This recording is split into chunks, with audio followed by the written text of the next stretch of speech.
Our next panel brings together two women who are leading the charge in their industries and initiatives. Leading them in conversation is my colleague, Julia Manchester, political reporter at The Hill. Take it away, Julia. Thanks, Steve. Navrina Singh is the founder of CredoAI, a company looking to understand and manage the risks inherent in artificial intelligence. She has also been recognized as a young global leader by the World Economic Forum. And Jasmine Crowe is the founder of GoodR, a sustainable waste management company that leverages technology to combat hunger and reduce food waste. Ladies, thank you so much for joining me. I'm so excited for this panel. Navrina, I want to start with you and about your backstory and how you got to where you are in your career and really what it was like to rise among the ranks of a male-dominated industry. Well, first and foremost, thank you for having me. I am already feeling so empowered by hearing Sally and others on this session. So really grateful for this opportunity. So I grew up in India. I've been in United States as a proud immigrant for past 20 years. And I grew up in a very diverse household. My dad was in the Indian Army for 40 years. And my mother was a teacher turned into a fashion designer. So I grew up in this environment where I would say it was all about discipline empowerment and growing up among women who, especially my grandmother and my mom, who really had this belief that a woman is super unstoppable after she believes in herself and realizes that she can do so much more. So for me, technology was a pathway where I could bring my ideas to serve the communities as well as the world in the way that I've felt fit. But you're spot on, like technology field by itself has been super male dominated.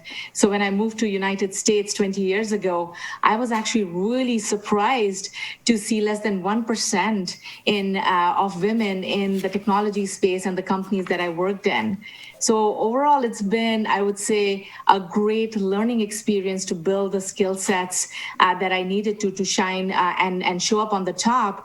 But, you know, it's tough. The rules of the game are so different for women compared to men that you're constantly in this battle to win the game, but the rules change constantly. Absolutely. And Jasmine, you know, with your initiative at GoodR, I would love to, hear about your story and how you got involved in this philanthropic endeavor and really what made you want to bring your operation to the next level as a business. Yeah, thanks so much again for having me. I was feeding people that were experiencing hunger and homelessness on the streets of Atlanta way before I ever had the idea to start GoodR.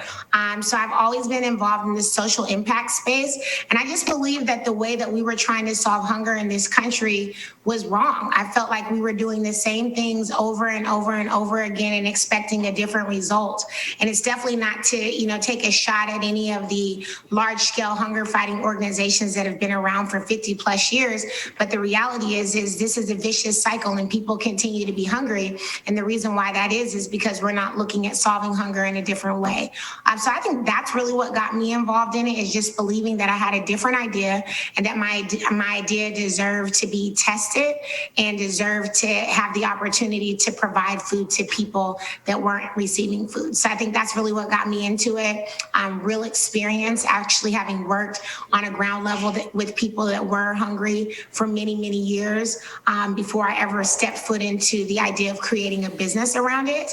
And also, I think I look at it as a philanthropic endeavor, but I more so look at it as this is a social endeavor. This is something that we all should be doing. GoodR is not a nonprofit. We are a B Corp. We stand to be for profit for good. We put people and planet first, but we just believe that we were going to do it in a different way.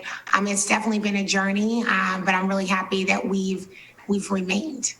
Right. And on that note, Jasmine, you gave a very inspiring TED Talk pitching, GoodR as this idea and this journey that you went on.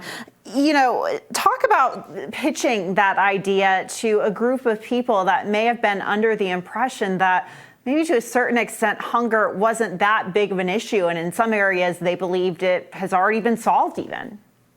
Yeah, I mean, I do that all the time. When I think of pitching GoodR when I was first getting started, especially from investment standpoints and pitching mostly to men that were wealthy, that had never been hungry. It's been a journey. You know, a lot of times people would be like, oh, I mean, I've had investors say to me, well, oh, hunger is already being solved already. There's already that organization that does it. And I would say, if it's being solved, why are 40 million people going to go to bed hungry tonight and wake up hungry tomorrow morning and not knowing when and where their next meal is coming from?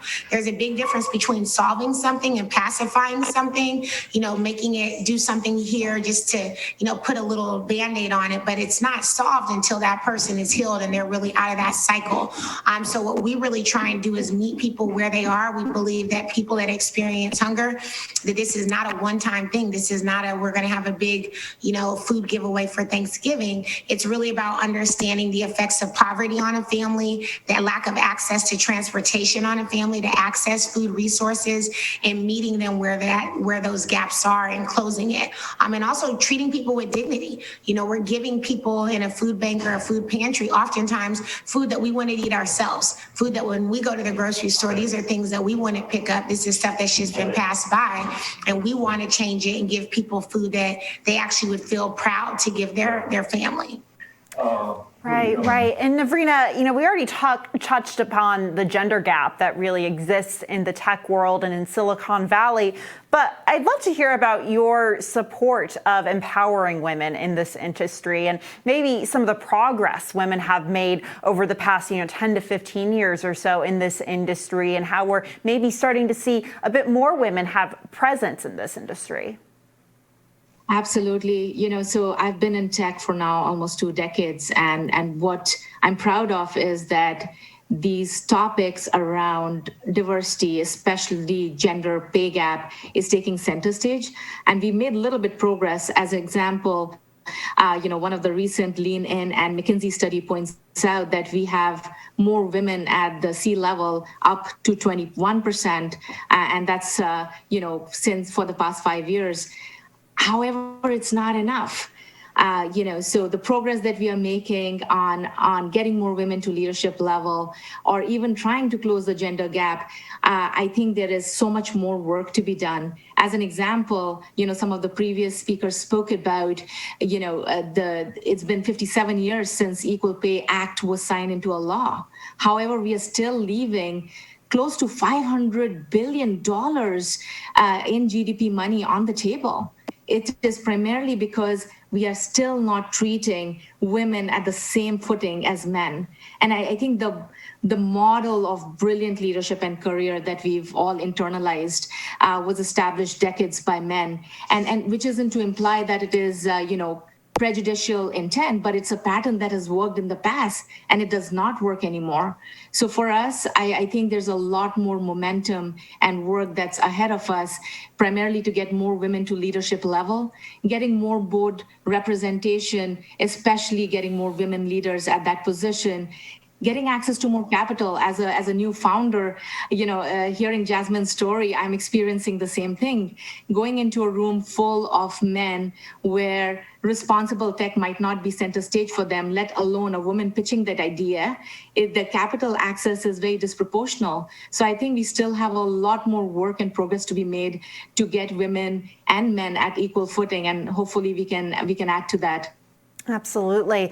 And Jasmine, going to, the narrative on hunger, I mean, I noticed that you refer to it as a social issue. How do we as women change that narrative going forward and really trying to spread awareness about this issue that maybe isn't as talked about as much as other issues? Well, I think one, it's the biggest narrative is that this is not a seasonal thing. We as women, we have a lot of voice, and I think we need to use it more to really highlight the point that so many other women that look just like us are experiencing hunger and oftentimes are the breadwinner for their families.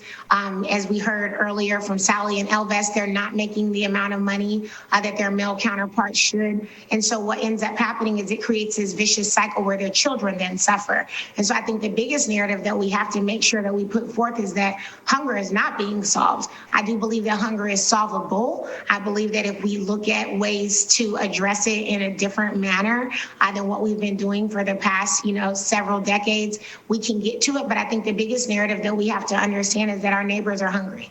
People are going to bed hungry, and a lot of times businesses, the businesses that we support, whether this is the grocery stores that we shop at, the companies that we work at, they're wasting perfectly good food that can be going to someone else that's hungry. So I think we really have to change the narrative around it. I think other women, I know a lot of women are doing the best that they can in the funding space to support more social entrepreneurs that are trying to solve these problems. But as Navrina mentioned, there's just so much more work that has to be done.